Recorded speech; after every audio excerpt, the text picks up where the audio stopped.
Today I'm going to be unboxing this phone I got off a TikTok shop. Now, if you were to ask me what kind of phone is this, I actually can't really answer your question.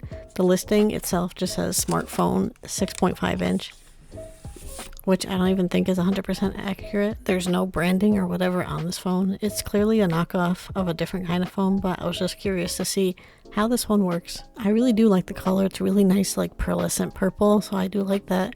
In the box, it comes with a screen protector and a case, but the screen protector is just plastic. It's not glass, so I don't think it's really going to do any actual protecting.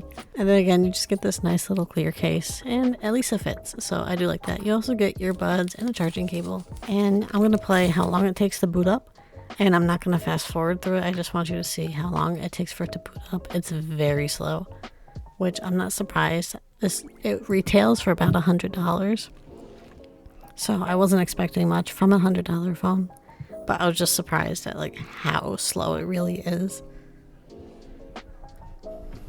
It does come with a stylus as well, and it has USB-C charging. I'm going to download an app that gives you more about its stats. Now, another thing I thought was weird is that there's like no setup. When you first turn on the phone, it just brings you right into it. It doesn't have you connect a Google account or a Samsung account. Obviously, it's not a Samsung phone, but I'm so used to there just being a setup screen. Instead of just being able to go right into the phone, there's usually some sort of setup. So I'm just testing the camera out. It's okay. I feel like you could get away with it, but it's not the best. Obviously flagship phones would do a lot better.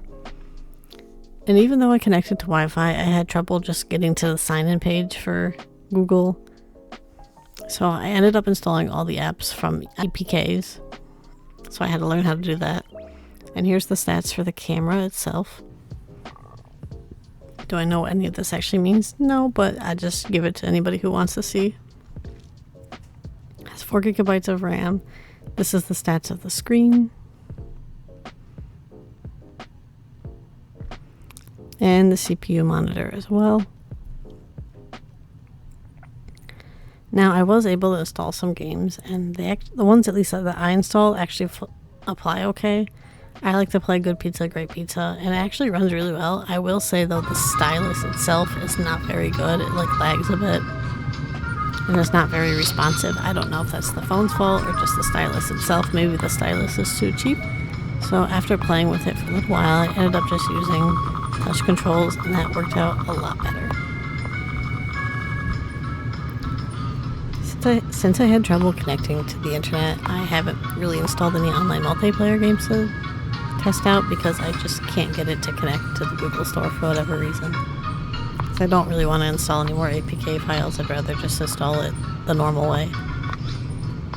Now, I wanted to test other things too, like YouTube and other video playing apps, but again, I just couldn't get it connected to my Wi-Fi at all. And I know it's not an issue with my Wi-Fi because everything else works on it.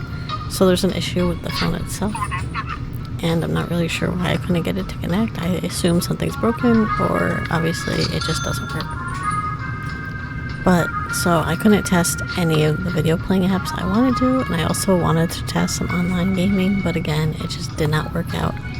I also was trying to download maybe some emulation apps, and the issue with them is I just couldn't get them to boot. Like, it would just get me errors. So unfortunately, this phone's not worth it at all. I wish I could figure out what company actually made it, because again, there's no branding on it at all.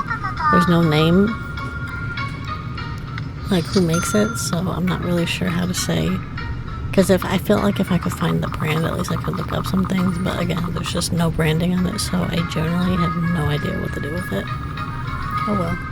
Thank you so much for watching. I'm still going to mess around with this phone a little bit more to see if I can eventually get emulation apps running on it. As of right now, I'm having way too much difficulty. Now, obviously, I've been connecting to my computer to transfer files, so that made it a lot easier. But again, now I'm just having trouble installing the emulation apps. I will make another video if I figure it out.